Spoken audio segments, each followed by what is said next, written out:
Hey guys, Lisa Livermore. So I am back on this fine Wednesday with some more tips and tricks when it comes to your health and wellness. So of course, if you want like some more deep dive tips into the health and wellness, don't forget I do have a free health and wellness group on Facebook, and it doesn't cost anything to join. But I'd love to have you if you want some more help with the health and wellness and you have some more specific questions. So today what I'm going to talk about is cramps or Charlie horses. So they are different, but for the sake of this video, I'm just going to kind of lump them in together and talk about them as if they're the same.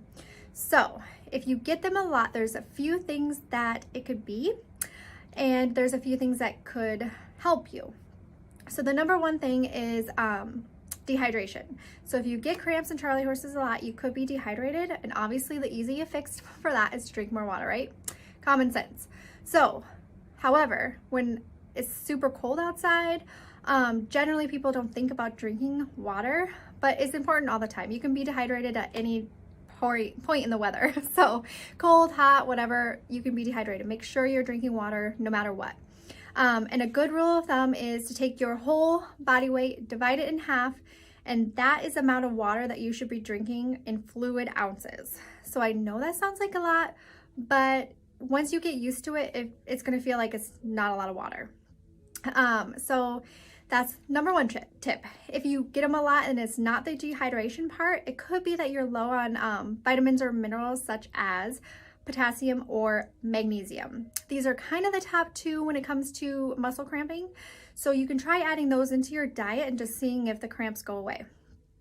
There's very different forms of magnesium that you can get, pills, or you can actually get these two things, potassium and magnesium, in different foods. So if you don't like to take pills or supplements, you can try taking different foods, eating different foods to get those nutrients in. So those are kind of the three big ones as far as to try to take something internally to help out. There's other ones, so I mean, if those don't work, just message me and I'll help you out. Some other things that you can try is you can try Epsom salt baths. Epsom salt is amazing. It has the magnesium in there, and you're putting it into your skin through that Epsom salt bath. They're amazing, you guys. So if you get them a lot in your feet, for instance, you can just stick your foot in an Epsom salt bath and hopefully that'll help you. So that's another little tip.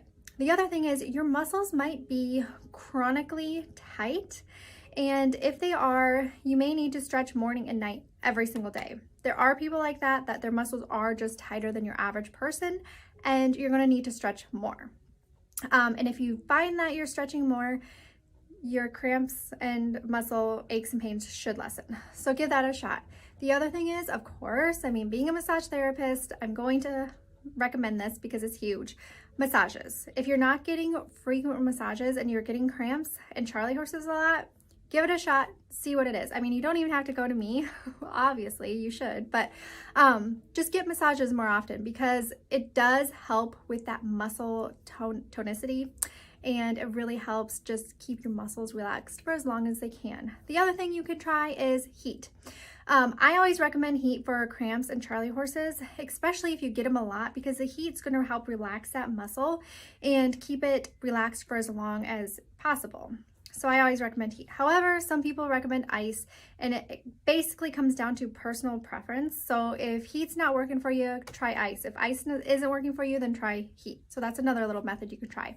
The other thing is, if you have an active Charlie horse, you can just put some compression on that active Charlie horse or muscle cramp and hold it until the muscle cramp or Charlie horse goes away. So what that does is it just kind of tricks that muscle into relaxing, because it's in a contracted state. If you have a Charlie horse or a cramp, it's contracted, and you're going to want to make it not contracted, right? You want to do the opposite. So you're going to have to put pressure on that to help kind of trick that muscle into thinking that it doesn't need to contract. So that's another thing you can try, and just go right into that, like the belly of the muscle, the center of wherever the cramp is. Just stick your fist in there or whatever. So those are a few things that you can try. If none of that works, let me know, and I have a bunch of other little tips and tricks for you. But that was what I wanted to get through this video today, because I know a lot of people are starting to really focus on summer activities and getting in, you know, the beach body shape or whatever, and really getting toned up and stuff. So give it a shot and let me know what you think. Have a great day, guys. Bye.